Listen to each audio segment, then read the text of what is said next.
Mesdames, Messieurs, bonjour et bienvenue à votre rendez-vous mensuel au fond des archives.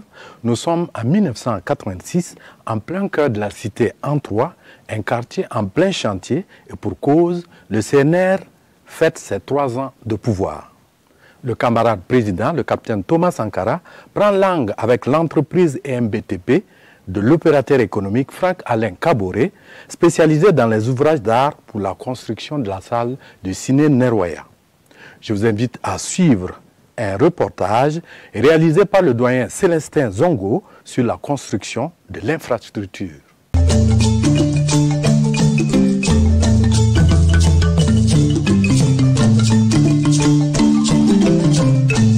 La cité An-3 est dotée de toutes les structures dont une communauté a besoin pour vivre. Magasins, pharmacies, dancing, restaurants, etc. Voilà que le cadre de la cité An-3 sera étoffé d'une salle de cinéma. Apport inestimable de distraction, de formation et d'information. Par-delà le fait de doter une cité d'une salle de cinéma, on reconnaît dans cet effort la poursuite d'une politique nationale à l'endroit de la promotion de l'activité cinématographique dans notre pays. Ouagadougou, désormais capitale du cinéma africain, il est juste que le CNR développe les structures de production, d'exploitation cinématographique. Le projet de construction a été confié à l'entreprise EMBTP.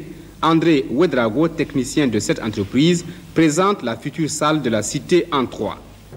La salle est composée d'une grande salle, bien sûr, d'une coulisse, d'un magasin, d'un bar, ça veut dire un café, et des bureaux. Dans la salle, nous avons une loge qui est par là. Et à ma droite, nous avons la scène et l'écran. Bon, la contenance de cette salle est de 1000 places. Bon, tout d'abord, nous avons 40 places pour la loge et 860 places pour la grande salle. Bon, c'est une salle unique. À part la loge qui fait la différence de cette salle, elle est comme toute salle. Pour les sanitaires, nous avons jugé bon de ne pas le mettre dans la salle. Bon, les sanitaires seront pratiquement à l'extérieur, mais pas très loin de cette salle. Nous avons peut-être une question de prendre 2 ou 3 mètres. Bon, donc ce problème d'hygiène ne se posera pas du tout, comme le Ciné Burkina à l'heure actuelle où nous avons des problèmes. Alors la différence serait vraiment grande par rapport au Ciné Burkina. Pour l'écran, les gens ne vont pas être trop près de l'écran. Hein. Ils seront à peu près à 4,50 m à 5 mètres de l'écran. Bon, en bas, nous aurons la scène. Et vous avez à droite et à gauche des coulisses. Où bon, en cas de spectacle, les acteurs sortiront des deux côtés selon leur préférence.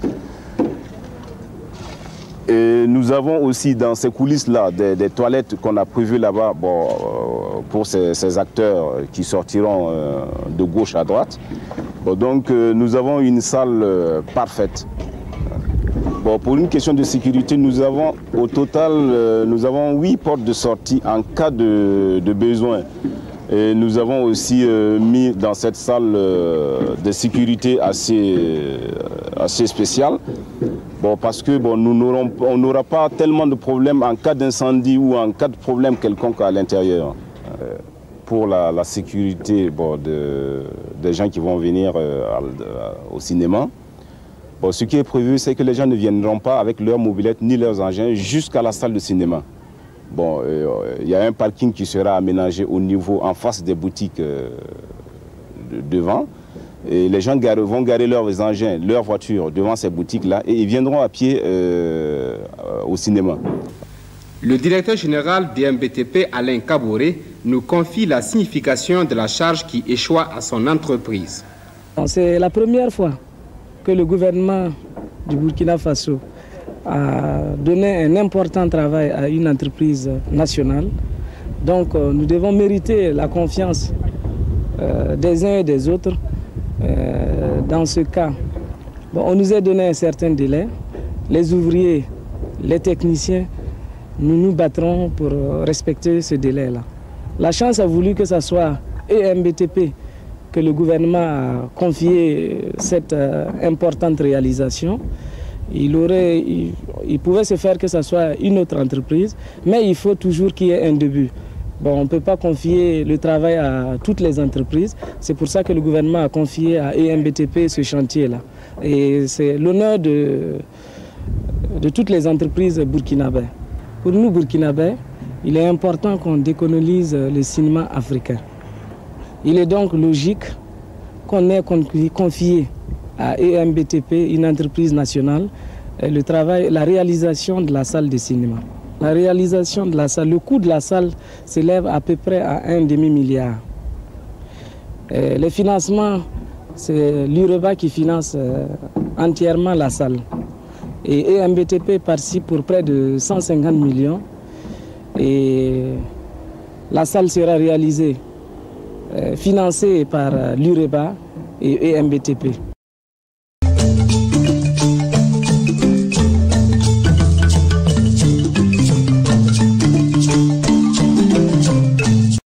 Pour parler de cette archive vieille de 36 ans, nous avons invité l'acteur principal de la réalisation du ciné Nerwaya. C'est un opérateur économique prospère, administrateur actionnaire de sociétés, créateur de sociétés, éleveur, c'est un passionné d'images et de chasse. C'est également un dirigeant sportif avisé qui a reçu de nombreuses distinctions honorifiques. Franck-Alain Kaboré, bonjour. Bonjour. Monsieur Kaboré, vous venez de voir avec nous la fondation de la salle du ciné Nerwaya. Qu'est-ce qui vous vient à l'esprit en ce moment? Je ne m'attendais pas à ça. Et j'ai été agréablement surpris de voir les 3 minutes. Mais si c'était à reprendre, j'allais reprendre. Parce qu'au début, j'avoue que je n'étais pas pour. J'étais assis à mon bureau parce que j'étais en train de construire mon siège à Zabadaga, à mon immeuble. Donc j'avais pris une villa ici. D'ailleurs, j'ai construit des villas ici jusqu'à l'heure où je parle, on ne m'a pas encore payé. C'est une parenthèse.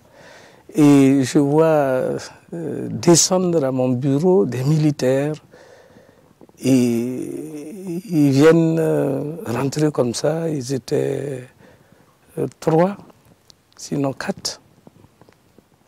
Et je me souviens du président, l'ancien président Blaise Compaoré. Je me souviens également de Henri Zongo. Je me souviens de lieutenant Toussé. Je me souviens du capitaine Compaoré. Franck-Alain, ça va? J'ai dit oui, ça va. On est venu te voir. Me voir. Qu'est-ce qui se passe? Il n'y a rien. Comme d'habitude, on passe te dire bonjour. J'ai dit ok. Allez-y à l'essentiel, parce que je ne m'attendais pas que, généralement, c'est moi qui vais vers eux. Ils disent, voilà, nous voulons réaliser une salle de cinéma à la cité en 3. Nous sommes allés voir la mairie. La mairie a dit, non, nous ne pouvons pas, parce que nous avons des salles que nous sommes en train de construire dans les périphériques. Nous sommes allés voir Elhadj Kanazoué, à son âme.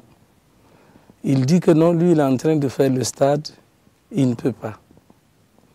Ils sont allés voir un autre opérateur économique du nom de Boniface, si ma mémoire est bonne, qui les a baladés un peu. Mais chez moi, là, tu veux pas, tu vas faire. Voilà les termes. J'ai dit, mais je n'ai pas d'argent. Il dit, tu n'as pas d'argent. Franck-Alain, c'est entre nous.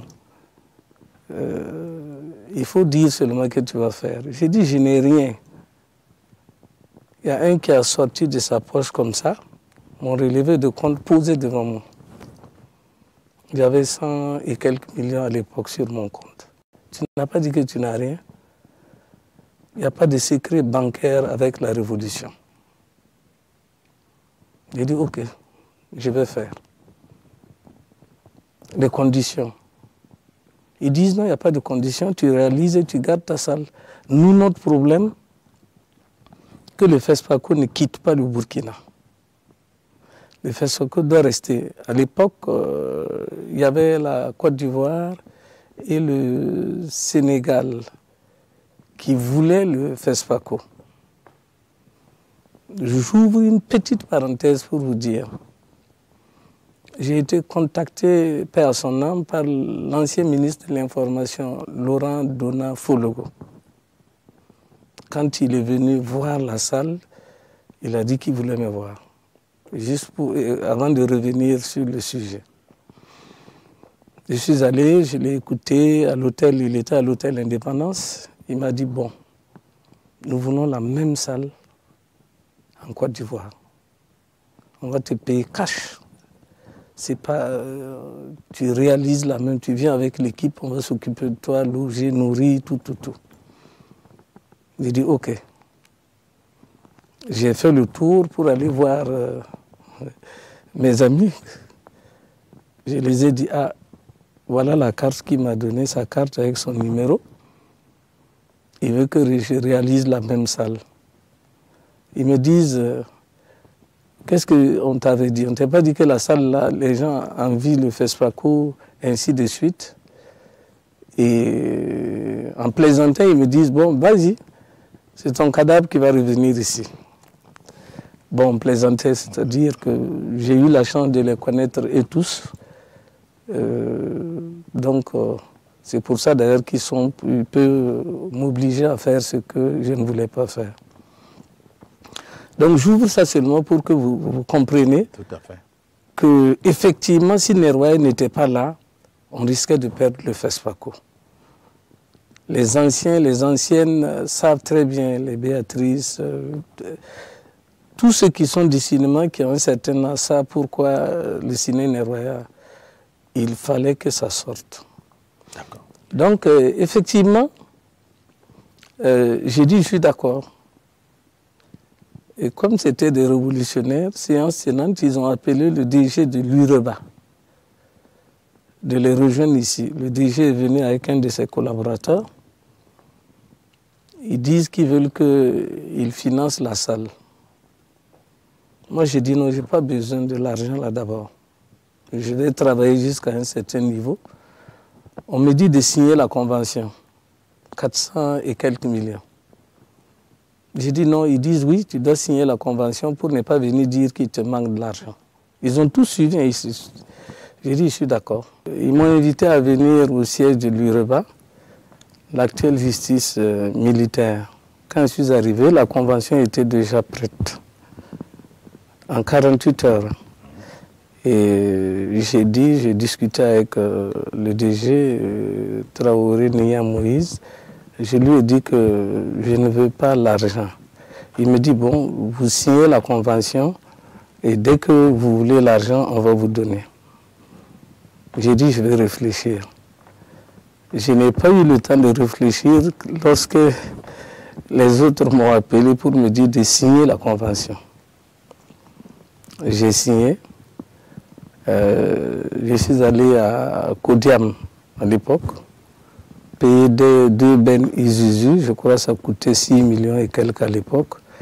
Payer 2 bennes Isuzu, payer du matériel, comme j'avais des sous déjà, parce que comme je suis entrepreneur en bâtiment et travaux publics, j'avais de l'argent.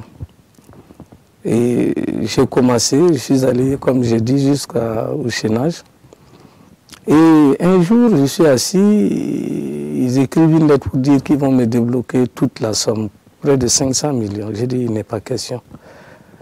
Je suis parti négocier avec eux. Ils ont fait des décomptes de 50 et quelques millions. Et c'est sur cette base-là que j'ai accepté, signer la convention et travailler. Le montant qu'ils m'ont donné, je n'ai pas pu utiliser le montant. Je crois que j'ai utilisé 300 et quelques, moins du montant, 200 et quelques, 280 ou 300 millions. Le reste, c'est sur fonds propres. Et on a dû avancer, on a dû travailler nuit et jour. Parce que il faut quand même attirer votre attention. On avait mis des militaires tout autour, comme on travaillait la nuit. pour nous, en quelque sorte, nous encadrer pour éviter les vols et autres. Et je puis vous dire qu'à l'époque, le camarade président venait nuitamment, et tous, ils venaient nuitamment, ils peuvent arriver à 2 h du matin, se faufiler, rentrer, trouver que moi, je suis là. Que tu ne dors pas? J'ai dit non, je veux dormir, quoi. Bon, ils étaient satisfaits de l'avancement, ainsi de suite. Alors, l'idée serait venue du camarade président Thomas Sankara. Est-ce que vous confirmez? Mais si, comme ils travaillaient en groupe, je sais que les trois là, je veux dire le camarade président Thomas, camarade président Blaise, Henri Zongo, en tout cas, très souvent, je les voyais à 3. Peut-être qu'il y a d'autres qui sont là-bas, mais j'ai pu vous rassurer que, en tout cas, l'idée venait d'eux. Je ne sais pas qui a eu l'idée, mais en tout cas, les 3 là, pour ceux qui sont venus me voir à mon bureau, c'est les 2. Et certainement, c'est le camarade président qui les a envoyés de venir me voir pour que je puisse réaliser la salle. Alors, vous réalisez cette salle en combien de temps? Vous avez eu combien de temps comme délai? Et dites-nous, d'entrepreneur à gestionnaire de la salle de ciné, qu'est-ce qui s'est passé? D'abord, c'était un boulot d'étanglement pour moi. Je n'ai jamais fait ça. C'est vrai que je note aussi en passant qu'après ça, pendant que ça existait, on m'a collé autre chose qui était TV5. Je vais revenir là-dessus. Mais quelqu'un qui est entrepreneur, qui n'a jamais... Je ne suis jamais rentré dans ce milieu culturel. Quand j'ai fini, moi-même, je les ai proposés de prendre un jury. Ils disent non. C'est toi qui as pris un crédit, c'est toi qui as financé une partie, c'est ta salle à toi. Il faut gérer. Il faut essayer de voir avec les anciens de la SONACIB, essayer de voir le ministère de la Culture, et ainsi de suite. Et c'est comme ça.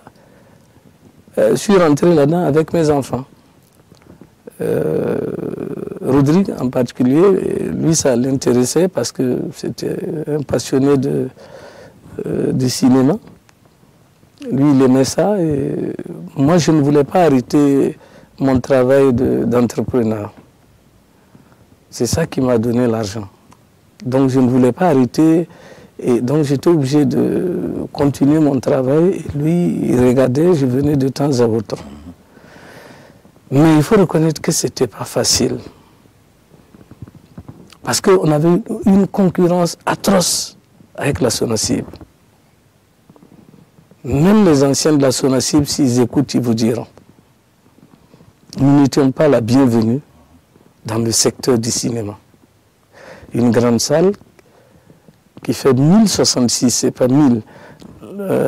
La loge, c'est 66 plats, on a agrandi. Et ils étaient à 400 et quelques. J'ai pu vous rassurer. C'est eux qui avaient le monopole. C'est eux, ils diffusaient les films comme ils veulent avant de nous donner pour que nous puissions diffuser. On peut faire 1 mois avec un film, mais j'ai des passionnés de la salle du ciné Neroya. Les gens attendaient 1 mois pour regarder le film. À un moment donné, j'ai craqué, j'ai dit, bon, je vais fermer. Et je crois que c'était au temps du ministre Ouala, paix à son nom, je ne sais pas s'il vit ou il ne vit pas. Ouala Koutiébou. En tout cas, c'était à son temps. C'est un grand frère à moi. Il était des travaux publics et j'ai travaillé avec lui. Et j'étais allé le voir, il a dit non, il faut qu'on ait une ouverture pour te permettre aussi d'importer tes films. Sinon, si c'est tout le temps comme ça, ça n'ira pas. Bon, les gens ont appuyé là-dessus. Ça n'a pas vu le jour. Je suis resté toujours sur le dos de la SONACIB jusqu'à ce que la SONACIB tombe. Et maintenant, j'étais libre maintenant d'aller chercher mes films. La salle est ouverte. C'était à quelle édition du FESPACO? Je ne me souviens pas, mais si ça dure 36 ans. FESPACO 89. Certainement ça. C'est FESPACO 89. L'ouverture est faite en présence du président Blaise Compaoré. Oui. Est-ce que vous revoyez cette cérémonie? Vous en parlez tout à l'heure avec une petite larme. Si, parce que quand on se voyait, quand on se regardait, chacun sait ce qui s'est passé. Et j'ai eu la chance d'être assis à côté d'eux. Et on bavardait un peu. Il dit, alors, tu as vu? Quand je te disais, tu étais ainsi de suite, là, regarde ce que ça a donné. La salle était pleine, là. Les badgés, là. Si tu n'as pas un badge, tu ne pouvais pas rentrer. En tout cas, j'ai dit, si c'était à reprendre, j'allais reprendre. C'est vrai que mon âge ne me permet pas. Mais je suis en train d'ouvrir 2 autres salles, 1200 et 100 bas. C'est mon rêve avant d'arrêter totalement dans le cinéma et laisser les enfants continuer. Alors, 36 ans après, est-ce que la salle de ciné Neroya a véritablement joué son rôle de promotion du cinéma africain? Plus que jouer son rôle. Je dirais que vous parlez de promotion. Je profite de l'occasion. Vous savez que c'est le ciné Neroya qui fait réellement la promotion des films africains quand les gens viennent. Ce n'est pas mon rôle. C'est le rôle du ministère de la Culture et de vous, la radio-télévision du Burkina, sa partie commerciale. En Europe, quand un film doit sortir, c'est à vous de faire la promotion. J'ai eu un arrangement avec la télévision nationale, mais même ça, le montant est toujours énorme. Je ne peux pas faire face à ça pour pouvoir rentabiliser la salle. Rentabiliser, jusqu'à l'heure où je parle, je n'ai pas pu rentabiliser cette salle. Elle n'a jamais été... Si nous devons aller terre à terre, je n'ai pas eu l'argent que j'ai mis dans la salle à l'heure où je vous parle. On n'a qu'à chercher n'importe quel externe qui va venir voir. Vous savez qu'on tourne deux fois à 10 personnes. 10 personnes dans cette salle. Vous voyez ce que ça donne comme frais. Mais je le fais parce que quand tu as, comme dirait quelqu'un, quand tu acceptes la corde au cou, il faut te laisser tirer. Vous avez parlé de rentabiliser tout à l'heure, qui ne promet pas. Malgré cela, vous projetez d'ouvrir 2 grandes salles, une à Ouara 2000 et l'autre à Samba. Alors, une à 1200. Une à 1200. Et l'autre à Samba. Oui. Ça ne va pas être uniquement salle de cinéma. Oui. On a des esquisses déjà. Ça va être salle de conférence. Ça va être un lieu commercial. Et il y aura la salle de cinéma. Sinon, pour l'instant, on ne peut pas vivre du cinéma. À l'heure où je vous parle. Parce que ceux-mêmes qui louent les autres salles, là, ils n'arrivent même pas à payer. Si on regarde uniquement, comme j'ai dit, le fonctionnement, vous ne pourrez jamais vous en sortir. Alors, qu'est-ce qui vous motive? Alors, j'ai dit, j'ai des terrains. La destination du terrain, c'est cinéma. On ne peut pas faire autre chose là-dessus. Ce que je peux greffer là-dessus, c'est faire des salles de conférence, c'est faire un coin commercial. Par exemple, je fais R+2. J'essaie de faire des petites salles. Des salles de 150 places, 250 places, au moins 3 salles. L'essentiel est que ça atteigne à peu près 800 places. Et maintenant, indépendamment de ça, je fais des salles de réunion et de spectacles. Il faut essayer de griffer des trucs pour pouvoir rentabiliser. Et je note en passant qu'on avait un peu économisé et mettre en banque les intérêts, c'est presque pas... Mais au moins, il y aura quelque chose, même si je ne suis pas là. Franck Alain, voilà la mère de Franck Alain. Monsieur Kaboré, nous sommes à la fin de cette émission consacrée aux archives de la télévision du Burkina. Mais avant de vous quitter, quel est votre regard sur le cinéma burkinabé et le FESPACO? Pour le cinéma burkinabé, ça a un avenir. Mais il faut qu'on mette des moyens pour que les cinéastes puissent réaliser des films. Je vous prends le cas du Nigeria à côté. Mais c'est l'économie, je crois que ça doit faire partie de soit deuxième ou troisième de l'économie du Nigeria. Un film que quelqu'un produit, en un mois, il a rentabilisé et il a fait 2 fois le prix. Tout ça, il faut qu'on ouvre l'œil là-dessus. Je me réjouis que actuellement on a une dame qui est du cinéma, qui est de ce domaine-là. J'espère qu'elle va ouvrir l'œil pour que les jeunes réalisateurs là puissent aller de l'avant, surtout les financer. Est-ce que vous savez que moi, je suis obligé de financer les jeunes réalisateurs parce qu'ils ne peuvent pas avoir un crédit en banque, ils ne peuvent pas avoir un crédit avec le fonds. Ils sont obligés de venir vers moi pour que je finance le film. Et maintenant, dès qu'il passe progressivement, mais ce n'est pas mon rôle. Ça, c'est le rôle du ministère de la Culture et de l'État. Mais quand tu vois les gens qui veulent faire, qui ont quelque chose et qu'ils veulent produire, il va falloir qu'on les aide à aller de l'avant. Quand il s'agit du FESPACO, c'est vrai qu'il n'y a pas longtemps que je suis là-dedans, mais il y a 36 ans que je suis là-dedans. Je dirais qu'il faut réorganiser le FESPACO. Il ne faut pas qu'on se voile. Il faut qu'on réorganise le FESPACO, que le FESPACO puisse vivre du FESPACO. Sinon, des subventions, l'État subventionne les bailleurs de fonds à des coûts de millions ou de milliards. Il faut que le FESPACO puisse être autonome. Je m'excuse de dire, qu'on ne détache pas des fonctionnaires de l'État pour mettre là-bas. Qu'on recrute des gens. Si ça ne va pas, ils savent qu'ils n'auront pas de salaire. Qui est totalement privé, comme ça, comme genre Sonabi, comme genre Onea. Voilà, il faut qu'on ramène le FESPACO à ce stade-là. Au lieu de mettre des fonctionnaires ainsi de suite. Je ne suis pas contre les fonctionnaires.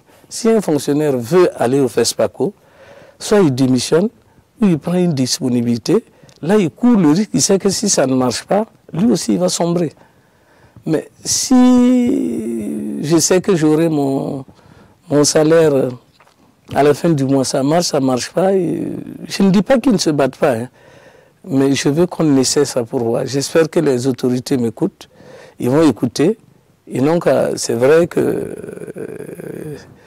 ne restent pas longtemps, parce qu'ils ont 3 ans à faire. Je me dis, 3 ans à faire. Et en 3 ans, ils peuvent faire quelque chose dans ce sens-là. En tout cas, pour la ministre Valérie, que je connais personnellement, ma petite sœur, un clin d'œil pour qu'elle essaie de réorganiser le FESPACO pour qu'il y ait des lendemains meilleurs. Merci pour toutes ces informations qui nous ont permis de comprendre l'histoire de l'une des plus grandes salles de cinéma africain, la salle du ciné Neroya. Amis téléspectateurs de la télévision du Burkina, c'est tout pour ce numéro de votre émission Au fond des archives, une émission du service des archives de la télévision du Burkina. C'est l'occasion de saluer le formidable travail des agents de ce service dans la conservation et la valorisation de ces pièces d'histoire de notre pays. Merci pour votre attention. Rendez-vous dans un mois pour le prochain numéro.